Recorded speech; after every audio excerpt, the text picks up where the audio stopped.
The Afghan sun beat down on the barren landscape. Dust devils danced across the deserted road. 10 days ago, a routine patrol vanished. 10 soldiers gone without a trace. No radio contact, no distress signals, just silence. The silence of the desert, heavy with unspoken danger. A chill ran down the spines of even the most hardened veterans. Something wasn't right. Search parties scoured the area, finding nothing. No wreckage, no signs of struggle. Just the echoing silence amplifying the mystery. The families of the missing men waited for news, their hope dwindling with each passing hour. Deep in the Pentagon, a decision was made. Deploy a special forces team. Their mission, find the missing soldiers, or at least discover their fate. These were not ordinary soldiers. They were the best of the best.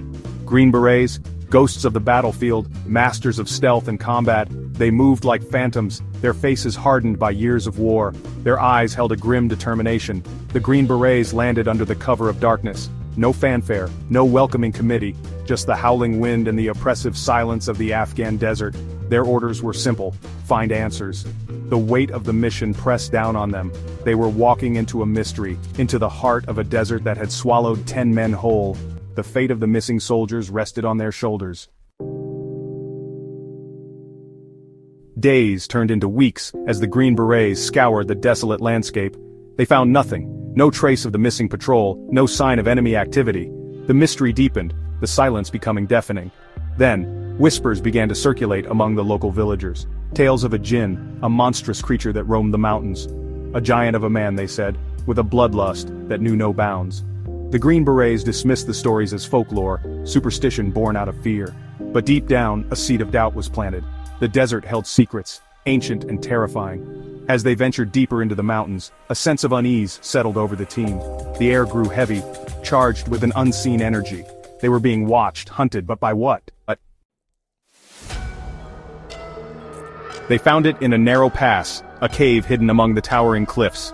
The stench of death hit them first, a wave of decay that made their stomachs churn. Inside, a scene of unimaginable horror awaited. The remains of the missing soldiers lay scattered across the cave floor, picked clean, and in the shadows, something moved. It rose from its gruesome feast, a hulking silhouette against the cave wall, the giant of Kandahar. It was real. Over 12 feet tall, its skin was a sickly pale, stretched taut over bulging muscles. Its eyes glowed with a malevolent intelligence, its teeth like daggers. A foul stench, a mix of blood and decay clung to it like a shroud. Terror, primal and instinctive, gripped the Green Berets. They had trained for every scenario, faced countless enemies, but nothing could have prepared them for this. This was something ancient, something monstrous.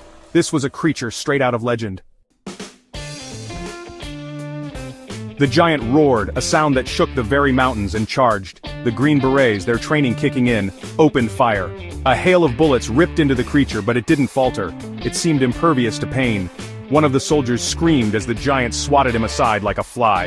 Another fell, his body crushed beneath a massive foot, the air filled with the deafening roar of gunfire, the stench of cordite, and the coppery tang of blood. They fought with the courage of desperation, knowing that they were outmatched. Their weapons seemed to have little effect on the monstrous creature. It moved with surprising speed and agility, its rage fueled by an ancient hunger.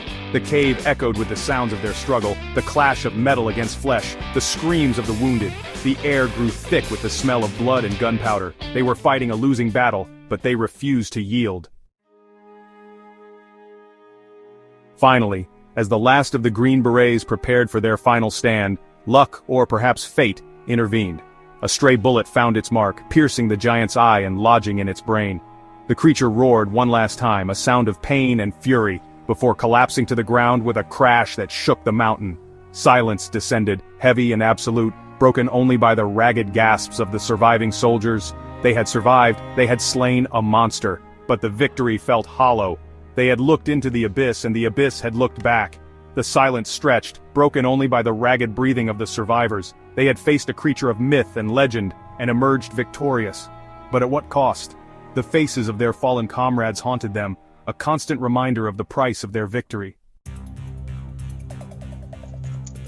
A sense of unreality settled over the survivors. They had witnessed something impossible, something that defied explanation, and yet the evidence was there before them, the giant's body, a testament to its terrifying existence. They called it in, their voices trembling as they reported the unbelievable. The response was swift, an extraction team dispatched immediately. But by the time they arrived, the giant was gone. No trace of the creature remained, except for the lingering stench of decay and the scattered bones of its victims. The cave was empty, as if the giant had never existed. Whispers of a cover-up began to circulate, the official story, a tragic encounter with insurgents, the missing soldiers deemed killed in action, the truth buried deep, hidden from public view. The surviving Green Berets were sworn to secrecy, their stories dismissed as post-traumatic stress. The official report made no mention of the giant. It was as if the entire encounter had been wiped from existence. But some things can't be unseen, some truths can't be buried. Whispers of the giant of Kandahar persisted, passed from soldier to soldier, from generation to generation. The world moved on, oblivious to the horrors that lurked in the shadows. But for those who knew the truth, the memory of the giant of Kandahar remained, a chilling reminder of the darkness that lies at the heart of humanity. The official denials rang hollow. The silence from the government was deafening. The truth, it seemed, was too monstrous to be believed, or perhaps too dangerous to reveal. Was the giant of Kandahar a relic of a bygone era, a creature of myth and legend come to life? Or was it something more, a harbinger of things to come, a warning from the darkest corners of our planet? The truth remains hidden, buried beneath layers of secrecy and denial. But the questions linger, echoing in the silence left behind. What if the stories are true? What if giants walk among us, hidden in the shadows, waiting for their time to rise again? The desert sands hold their secrets close, but sometimes the wind whispers tales of ancient horrors, of creatures that defy our understanding, tales of giants. Will we listen, or will we remain blind to the darkness that surrounds us, until it is too late?